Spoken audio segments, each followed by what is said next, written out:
nikwambie kitu kibaya kabisa, binti uliokuwa hapa, ukijue kuanzia leo, hakuna mwanaume anayeweza kukutongoza mpaka akuzalau kwanza.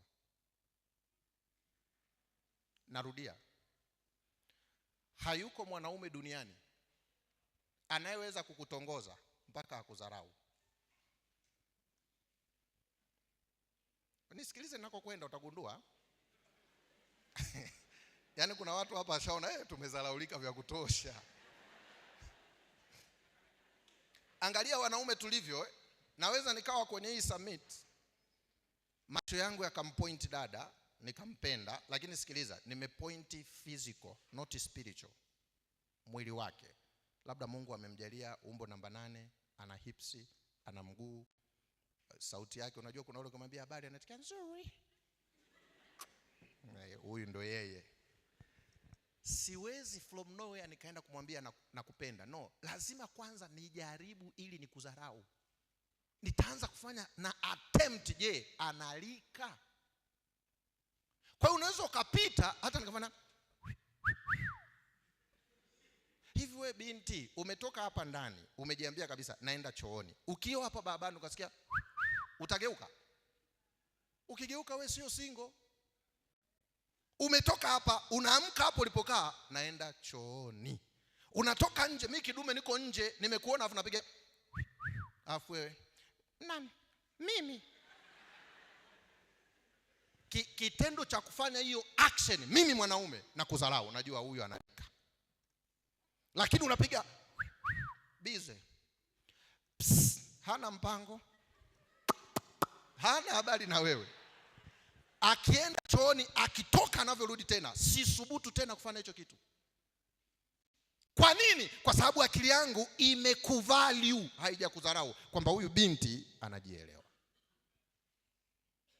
Lakini leo tulivyokuwa wajinga, wadada wengi, samanini, hiti wadada wengi wakiwa wanatongozwa sana, wanajiona wao ndio wana thamani. Kuna watu wanasemaga tunda la apple lina thamani. Sio kweli. Apple linauzwa hadi barabarani. Apple. Ukiona wewe unatongozwa sana, maana yake huna thamani. Kwa nini? Kwa sababu tumekudharau vya kutosha. Kwa nini unatutengenezea mazingira tukudharau? Lakini unajisifia ukikaa na wadada wenzio. Unamfahamu mwenyekiti wa TUCASA? Kanitongoza.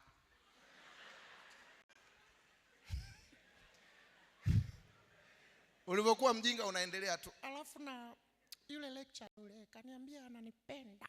Alafu ukitoka hapo mwenyewe unajiona wewe ni special. Sikiliza, wewe ni takataka. Mwanamke anayejielewa, mwanaume anayejielewa hawezi kutengeneza mlango kuwa rahisi kiasi hicho. Eti leo mtu huko hapa, kijana tukakuona siku moja, yeye anasoma Mkwawa, wewe unasoma UDSM, kakuomba namba hapo 067. Hata mimi nakudharau. Yaani nikutane na wewe hapo barabarani, mambo poa, mzima. Unaitwa nani vile? Naitwa Naomi. Naomi, okay. Unasoma chuo gani? Niko chuo fulani. Naomi, samahani, naweza kupata namba zako? 067. Yaani mimi mwanaume mwenye akili timamu, najua huyu sio wa kuoa, hapa ni kwa kufanya mazoezi. Hii ni moko wakati nasubiria nini? Final exam.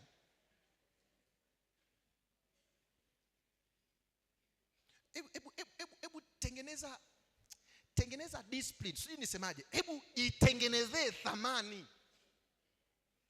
Ifike kipindi mwanaume tu akipata namba zako asilale. Namba tu alali.